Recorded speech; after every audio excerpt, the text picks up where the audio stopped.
네, 그럼 윤석열 대통령 탄핵 심판 10차 변론 관련돼서 취재기자, 변호사와 함께 이야기 나눠보도록 하겠습니다. 김태훈 기자, 함성환 변호사 나와 있습니다. 안녕하세요. 자, 김 기자, 우선 김 기자에게 좀 물어보겠습니다. 오늘 윤석열 대통령 출석했습니까? 네, 그렇습니다. 이 윤 대통령은 현재 헌법재판소에 나와서 출석을 한 상태였습니다. 네. 그런데 조금 전 바로 이제 지금 재판이 시작을 되려는 찰나 지금 네. 현재는 지금 심판정을 떠난 상태거든요. 네. 이게 지금 뭐 잠깐 자리를 비운 것인지 아니면 오늘 재판에 출석을 안 하겠다는 것인지는 저희가 추가적으로 취재를 해서 좀 계속 소식을 전해드리도록 하겠습니다. 네네네. 앞서 지난 화요일 9차 변론 기일에는 이 헌법재판소까지 왔다가 또 곧바로 구치소에 돌아갔었는데요. 이 당시에는 이 증인신문이 기일에 없었습니다. 그래가지고 이 중간 정리 및 서증 조사만 진행되기 때문에 네. 윤 대통령 측에서는 직접 어떤 이 자리를 지키고 있을 이유가 없다 이렇게 판단한 것으로 보이는데요. 오늘은 윤 대통령 측에서 강력하게 요청한 증인신문이 예정돼 있습니다. 그래서 윤 대통령이 지금 현재 계속 참석을 할지 아니면 구치소 돌아갈지 이거는 조금 더 지켜봐야 할 것 같습니다. 네, 그렇군요. 변호사님, 지금 뭐 대통령이 자리를 잠깐 비운 곳에 대해서 아직 뭐 어떤 식의 어떤 결론이 난 게 아니라서 그거는 조금 미루고, 일단 앞에 보면 앞서 9차 변론에서 윤 대통령이 왔다가 다시 돌아가지 않았습니까? 이제 그때 지금 김 기자가 이야기했듯이 뭐 중간 정리라든지 뭐 서증 조사 뭐 이런 거 이미 예고된 상황이었는데 대통령이 그래도 왔었단 말이에요. 그러다 다시 구치소로 갔어요. 이거 쉽게 좀 납득이 안 되는데 어떤 상황이 있을 수 있는 겁니까? 네, 9차 변론기일은 다른 변론기일하고 다르게 증거조사가 있는 게 아니고 증인 출석하는 게 아니고 증거조사와 의견 개진만 있다는 게 사전에 미리 알려졌습니다. 네. 그래서 사실은 윤 대통령 측 입장에서도 이러한 내용을 알고 출석을 했을 텐데 출석 도중에 퇴정한 것은 상당히 이례적이라고 생각되고요. 네. 그래서 변호인단이 일단 윤 대통령 측 변호인단이 밝힌 바와 같이 이 증거조사 같은 경우는 사실은 이 사실 유무, 그러니까 범죄 사실의 존부라든지 아니면 이런 거에 관해서 인증, 물증, 서증에 대해서 조사하는 절차거든요. 네. 그러니까 사실은 당사자가 반드시 필요한 건 아니고 변호사가 대신 할 수 있는 부분이기 때문에 이런 부분에서 퇴정했다는 부분이 이제 명시적인 사유고요. 네. 그리고 명시적인 사유 말고 한번 생각해 보면은 일단 윤 대통령 측 입장에서는 기존의 형사 사건의 조서라든지 아니면 이런 부분에 있어서 증거 능력을 부정했고 이런 부분에서 헌재에서 헌법재판소에서 받아들여지지 않았기 때문에 이런 거에 대해서 부당함을 좀 이렇게 드러내는 것이 아닌가 생각되고요. 네. 한편으로는 또한 이런 증거조사 과정에서 매우 불리한 윤 대통령 측의 매우 불리한 조사들이 계속 언급되기 때문에 네. 이런 부분에서 불편해서 그랬을 수도 있다고 생각합니다. 네, 그리고 끝으로는 사실은 윤 대통령 측 그 변호인단에서 얘기한 것처럼 그 중간 변론이라는 표현을 썼거든요. 네. 그러니까 탄핵 소추인단인 국회 측 입장에서는 사실은 거의 최후 변론에 준하는 변론을 했는데 그에 반해서 윤 대통령 측에서는 아직 이거에 대해서 준비가 안 된 상황이라든지 이런 그 측면에서 어쩌면은 중간에 퇴정했을지 않을까 이렇게 생각됩니다. 아, 그렇군요. 자, 김 기자, 보통 우리 오후 변론 시작이 2시였는데 오늘은 3시입니다. 뭐 이유가 있습니까? 네, 그동안 이제 헌법재판소의 탄핵 심판을 살펴보면 보통 재판이 오후 재판이라면 네. 오후 2시에 시작을 했었습니다.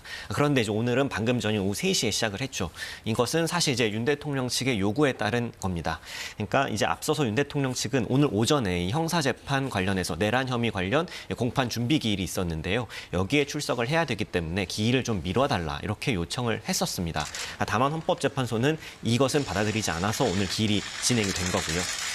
이 탄핵 심판에 당사자 출석 의무가 없고 이 형사재판은 오전 10시에 시작되고 이미 증인들에게 출석 통보를 했다는 점 등을 근거로 오늘 재판은 그대로 진행한다 이렇게 판단을 했습니다. 네. 그러자 이 윤 대통령 측은 그렇다면 시간이라도 조금 미뤄달라. 이 준비가 상당히 촉박할 수 있다 이런 요청을 했고 현재는 국회 측의 동의를 얻어서 시간을 1시간 정도 늦춰서 지금 현재 오후 3시부터 재판을 시작한 상황입니다. 네, 지금 조금 전 헌재 대심판정의 모습입니다. 조금 전 들어온 화면인데 윤석열 대통령이 앉아있는 모습입니다.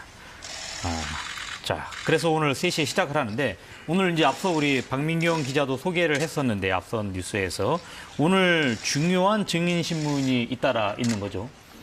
네, 그렇습니다. 이제 오늘 이제 예정된 증인 신문은 모두 3명입니다. 이 한덕수 국무총리 그리고 홍장원 전 국정원 1차장 그리고 조지호 경찰청장이 2시간 간격으로 오후 3시, 5시, 7시 이렇게 연달아서 증인 신문이 이뤄질 예정입니다. 네. 이 3명은 모두 윤 대통령 측에서 신청을 한 증인입니다. 물론 이제 국회 측에서도 조지호 경찰청장에 대해서는 우리도 주신문을 하고 싶다 해서 쌍방 증인이 된 상태이고요. 네. 그래서 이 3명에 대해서 3시, 5시, 7시 이렇게 진행이 될 텐데 다만 그동안에 이제 탄핵 심판 저희가 진행된 취재를 해본 결과에 따르면 오늘 시간이 다소 지체될 가능성도 좀 있습니다. 이 재판관도 계속해서 증인들에게 질문을 하고 또 답변을 듣는 과정이 계속 포함이 되기 때문에 또 중간에 이 쉬는 시간도 조금 주어지고 이렇기 때문에 이 시간이 그대로 지켜질지는 조금 지켜봐야 될 것 같습니다. 네. 지금 일단 헌법재판소에 지금 윤석열 대통령이 오기는 했는데 아직 본격적으로 시작이 됐는지에 대한 소식이 아직 들어와 있지 않은데 계속 헌법재판소의 상황이 들어오는 대로 시청자 여러분들께 전달을 해드리겠습니다. 자, 윤석열 대통령은 오늘 이제 헌법재판소에 왔는데 오전 일정도 있었습니다. 형사재판. 이 어떤 거였습니까? 네, 그렇습니다. 말씀드렸다시피 오늘 오전 10시에는 이 윤석열 대통령 형사재판, 내란 우두머리 관련 혐의 형사재판의 첫 공판 준비기일이 진행이 됐습니다. 네. 일단 이 공판 준비기일 자체는 13분 만에 끝났는데요. 네.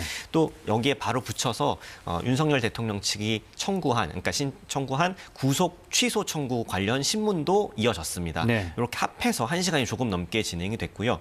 일단 이 공판 준비기일을 먼저 좀 소개를 해드리면 예. 이건 말 그대로 이 재판을 준비하는 단계입니다. 그래서 통상적으로도 오래 걸리지 않고요. 거기다가 이제 윤 대통령 측은 이날 기록을 아직 다 파악하지 못했다 이렇게 하면서 더 신속하게 좀 종료가 된 것 같습니다. 네. 변호사님, 지금 이 준비기를 지금 한 번 더 잡았어요. 일단 다음 달 24일로. 이 간격이 좀 있는데 어떻습니까? 이것은 관련 서류라든지 이런 것들을 변호인들이 좀 충분히 볼 수 있도록 뭐 좀 시간을 준 거라고 봐야 되나요, 재판부가? 지금 사실은 공판 기일이 있지만 공판 기일이 아니고 공판 준비 기일은 임의적 절차입니다. 그러니까 그 사건의 그 쟁점이라든지 증거 관계가 복잡할 경우에는 그 공판 준비 기일을 통해 가지고 여기서 사실은 공소 사실의 인부라든지 증거 채택 여부라든지 증인은 누구를 할 거라든지 이런 부분을 정하는데요. 사실 알려진 바에 의하면은 그 기록이라든지 이런 양이 어마어마하기 때문에 사실 이런 부분에 대해서 공판 준비 기일을 이례적으로 한 번 더 잡은 게 아닌가 이렇게 생각되고요. 예. 그 기간 안에 사실은 재판부에서 재판부에서 원하는 거는 공소 사실을 인정하는지 여부. 사실 공소 사실을 인정하면 매우 간단한데요. 네. 공소 사실을 부인하게 되면은 거기에 맞게 증거 목록표에서 증거 인부를 해야 되기 때문에 시간이 상당히 촉박할 걸로 생각됩니다. 네. 지금 오전에 구속 취소 청구 신문 같이 있었는데 김 기자, 윤석열 대통령 측에서는 어떤 주장을 했습니까? 네, 일단 본인의 공판 준비 기일에 대한 주장을 먼저 조금 살펴보자면 네. 이것에 대해서는 일단 변호인은 말씀해 주신 것처럼 이 공소사실 인정 여부를 이제 먼저 물었는데 재판장이 이에 대해서도 오늘은 조금 입장을 밝히기가 어렵다. 기록을 다 보지 못했다. 이런 점을 좀 강조를 했어요. 네. 그리고 또 이 김용현 전 장관 등 이 나머지 재판도 지금 많이 있지 않겠습니까? 네, 그렇죠. 이거에 대해서 좀 병합 심리 이런 거에 대해 좀 의견을 물었는데 이거에 대해서도 오늘은 아직 좀 입장 정리가 되지 않았다 이렇게 얘기를 했습니다. 네. 반면 이제 검찰은 이 김 전 장관 재판에서도 이 재판을 분리해서 진행되는 게 조금 효율적이라는 의견을 드린 바 있다면서 이제 의견을 조금 진술을 했고요. 네. 그러면서 이 병합은 하지 않고 각각의 소송 절차를 그대로 두되 이 심리만을 동시에 진행하는 병행 심리를 해달라 뭐 이런 정도의 요청을 했었습니다. 네. 이에 대해서 재판부가 오늘 어떤 명확한 판단을 내리진 않았고요. 네. 이제 말씀해주신 것처럼 이 다음번 공판 준비기일 이런 걸 통해서 좀 재판부가 적절히 판단을 할 것으로 보입니다. 네. 자, 그러면은 지금 병합 심리, 뭐 병행 심리 이런 지금 표현이 나오고 있는데 병합 심리는 뭐고 병행 심리는 뭔지 뭐 각각 어떻게 보면 법률 당사자들이 주장하는 목적에 따라서 또 뭐 이야기할 수도 있을 것 같은데 이게 뭡니까? 네, 원래 원칙적으로 하면은 수사기관에 진정이 있다든지 그래서 사건이 생성이 되고 아니면 고소고발이 있어서 사건이 생성이 되면은 그에 의해서 기소 독점주의에서 검사가 기소를 하고 그럼 해당 재판부에 배당이 됩니다. 네. 근데 해당 재판에 배당이 되고 나서 동일한 피고인이 여러 범죄가 있다든지 아니면 이 사건처럼 서로 관련 있는 사건이 있으면 이걸 효율적으로 하고 모순 저촉이 없게 하기 위해서 병합을 하는 경우가 있는데요. 전적으로 이런 병합하는지 여부에 대해서는 이제 재판장의 전권 사항이고요. 근데 여기서 다만 이 사건 같은 경우에는 조금 부담이 있는 게 재판이 지연될 가능성이 있습니다. 왜냐하면 증인이 워낙 많기 때문에 그렇죠. 그런 증인에 대해서 하다 보면 지연될 수 있고 또 하나는 서로 다른 진술을 할 우려가 있거든요. 왜냐하면 눈앞에서 뭐 예를 들어서 내란죄에 있어가지고 내란 우두머리라든지 중요인물 종사자 간에 이 모순 충돌이 발생할 여지가 있기 때문에 아마도 이 부분에 대해서 병합에 대해서 좀 고민을 하고 있는 것 같고요. 병합이 안 된다고 그러면은 병합 심리만이라도 이 부분에 있어서 다른 재판부에 있는 증언이라든지 진술 이런 거를 서로 연결해서 쓸 수 있는지 그 부분에 대해서 고민을 하고 있고 아마도 이거에 대해서 뭐 결정을 할 거로 생각됩니다. 지금 검찰은 김 기자 어떻습니까? 검찰은 지금 병합이 아니라 병행 심리를 하자는 겁니까? 네, 그렇습니까? 병합 자체 사건을 병합하자는 거에 대해서 검찰은 일단 반대 의견을 밝혔고요. 네. 다만 말씀해 주신 것처럼 이 증인이나 이런 게 다 유사하다 보니까 이 사건 자체가 그러니까 이 증인 신문이나 이런 것들은 좀 병행해서 좀 심리를 하자 이런 주장을 검찰은 한 상태입니다. 변호사님, 그럼 검찰은 병행 심리를 하자고 지금 요구를 하고 있는데 검찰이 이렇게 요구하는데 이유가 있습니까? 통상적으로 일반적인 사건 같은 경우는 병합해서 많이 처리를 할 수 있는데요. 네. 단순히 예를 들어서 한 사람이 한 피고인이 사기를 하고 뭐 절도를 하고 살인을 하고 그랬으면 병합 심리를 하고 반면에 총 전체가 뭐 사기를 했는데 우두머리가 있고 여기에 뭐 핵심 관계자가 있고 그러면 병합 심리를 할 수 있는데 이 사건 같은 경우는 사실은 윤석열 대통령에 대한 재판과 중요인물 종사자에 대한 재판을 분리해서 어떻게 보면은 이 너무 증인이라든지 이런 게 지금 알려진 바로 의하면 뭐 수백 명까지도 될 수 있다는 네. 얘기가 나오기 때문에 그렇죠. 그래서 그렇게 되면은 재판이 너무도 길게 끝날 수 있기 때문에 한 재판부에서 윤석열 대통령 측을 그냥 심판을 하고 나머지 재판부에서 빨리 나온 결론을 가지고 그 법관이 판단한 내용을 가지고 법관이 그 생각하는 내용을 가지고 이거를 계속 재판을 진행하지 않을까 이렇게 생각됩니다. 네, 지금 윤석열 대통령은 오늘 오전에 지금 공판 준비 그 기일 말고도 구속 취소 청구 신문도 있었는데 일단 윤석열 대통령 측은 지금 현재 이 구속은 부당하다라고 주장하고 있는 거죠. 네, 그렇습니다. 이 구속 취소는 이 형사소송법 93조에 의거해서 이 구속의 사유가 없거나 소멸한 경우를 이제 윤 대통령 측이 주장을 하고 있는 겁니다. 네. 그러니까 즉시 석방하라 뭐 이런 취지죠. 네. 그러면서 이 제시하는 사유는 크게 두 가지입니다.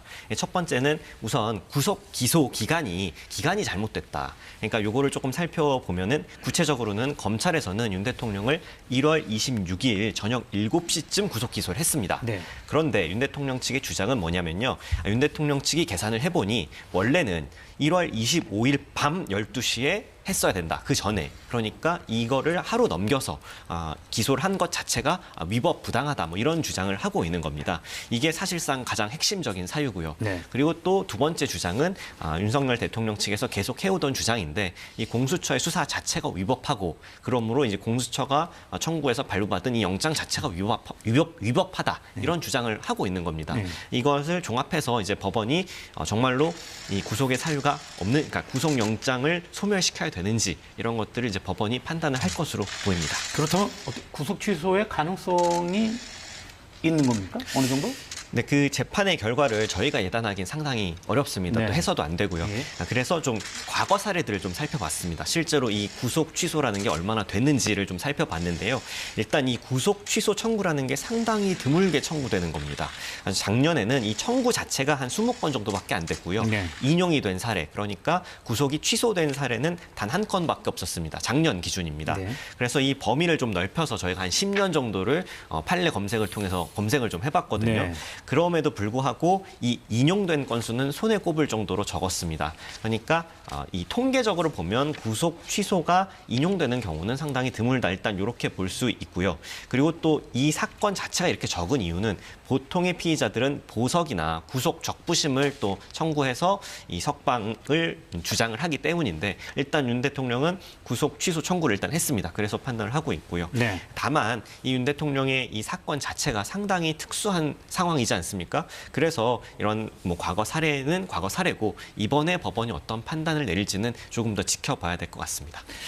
변호사님 어떻습니까? 지금 이렇게 뭐 구속 취소된 사례가 적다라고 한다면 기존에 이런 어떤 절차가 진행돼 왔던 거가 그래도 상당성 있게 법적으로 잘 이루어졌다.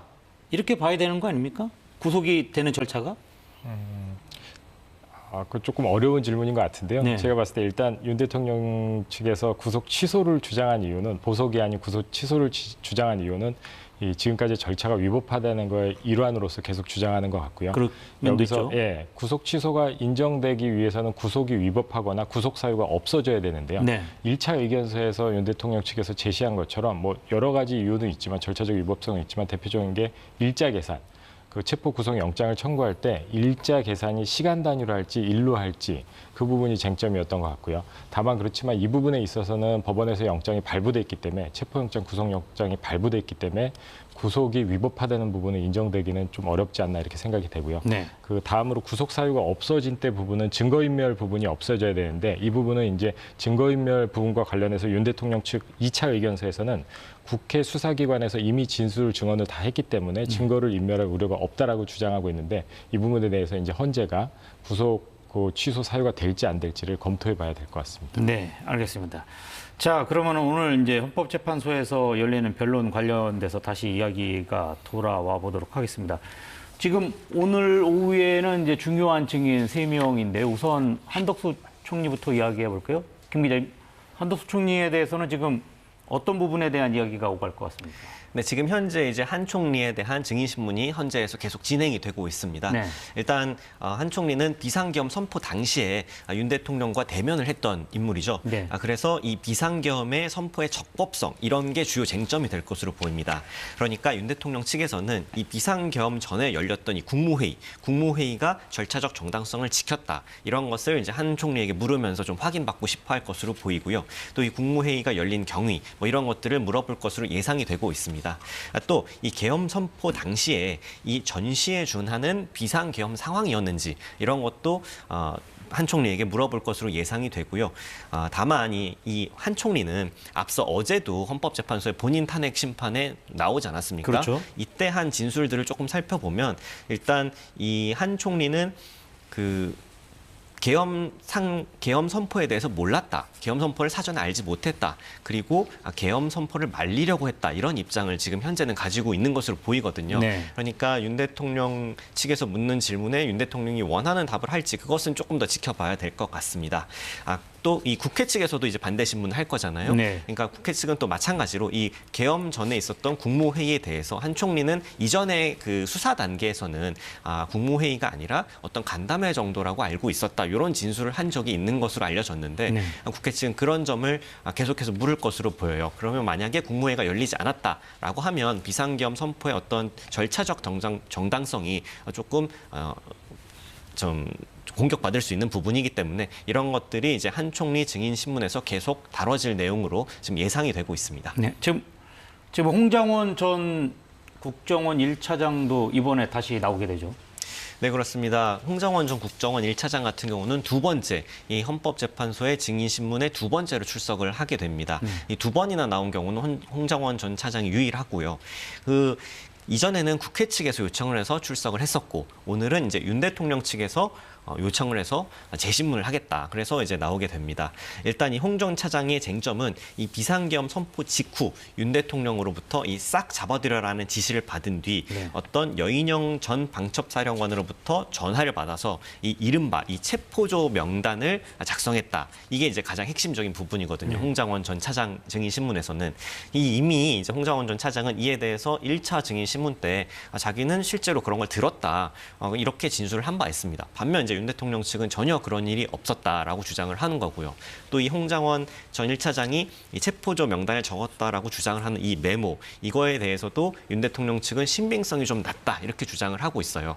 그래서 반면 이제 홍장원 전 차장 같은 경우는 분명히 나는 들었다 이렇게 주장을 하고 있는 거고요. 그래서 이런 부분에서 오늘 서로 간의 어떤 주장 그리고 증인 신문이 이루어질 걸로 좀 예상이 되고 있습니다. 변호사님, 지금 홍장원 전 1차장 같은 경우에는 지난번에 조태용 국정원장이 왔을 때 그 메모와 관련돼서 그 신빙성과 관련돼서 엇갈린 얘기가 네네. 좀 있었습니다. 네네. 그래서 어떻게 보면은 또다시 와가지고 증인으로 섰다라고 하는 것은 결국 그렇게 대통령 측이 주장하는 것, 그다음에 국정원장 측이 주장하는 것 이런 부분과 관련돼서 이것이 맞는지 다시 한번 맞춰보려고 하는 것 같은데 재판부로서도 홍장원 차장의 증언에 귀를 기울일 수밖에 없겠습니다.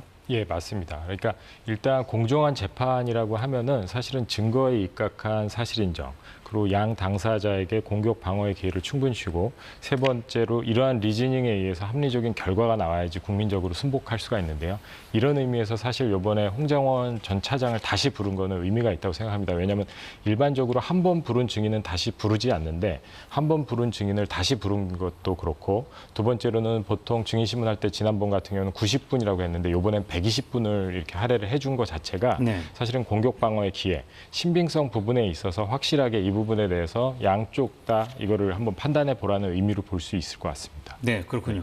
지금 그다음에 이제 또 핵심적인 증인이 조지호 경찰청장입니다. 지금 지난번에 계속 출석해달라고 했었는데 이제 건강 상태 때문에 불출석 사유서를 냈었는데 어떻습니까? 어쨌든 조지호 총장은 대통령으로부터 직접 전화를 받았다라고 검찰에서 진술한 상황 아닙니까? 네, 그렇습니다. 그렇기 때문에 이제 조지호 경찰청장도 상당히 핵심적인 증인이 될 것으로 보입니다. 조지호 경찰청장에 대해서는 국회 측과 윤 대통령 측 모두 주신문을 하게끔 지금 이렇게 신청을 해놓은 상태이고요. 그리고 다만 이 건강 상태가 말씀해주신 것처럼 건강 상태가 상당히 변수긴 합니다. 그동안은 본인의 건강 상태를 이유로 불출석 사유서를 계속 제출하면서 나오지 않았었는데 이 현재에서 구인 영장까지 집행을 촉탁을 하니까 이번에는 출석을 하겠다 이렇게 밝힌 상태입니다. 네. 일단 시간상으로는 오늘 오후 7시부터 증인을 신문을 하도록 예정은 돼 있는데요. 이런 건강 상태 때문에 얼마나 이 법정에서 좀 진술을 할 수 있을지 이것에 대해서는 조금 염려가 있는 상태이기는 합니다. 그런데 이제 조 청장은 말씀해 주신 것처럼 이 정치인 체포 지시와 관련한 핵심 증인이고요. 또 이에 대해서 대통령께 직접 좀 전화를 받았다 이렇게 주장을 하고 있는 인물입니다. 네. 그렇기 때문에 이에 대해 증언이 어떻게 이루어질지도 좀 살펴봐야 될 것 같고 또 국회에 경찰 투입을 어떤 식으로 지시했는지 이런 점도 좀 조 청장의 진술을 통해서 좀 들어봐야 할 내용인 것 같습니다. 네, 알겠습니다. 오늘 두 분 말씀 여기까지 듣겠습니다. 함상환 변호사, 김태훈 기자였습니다. 고맙습니다.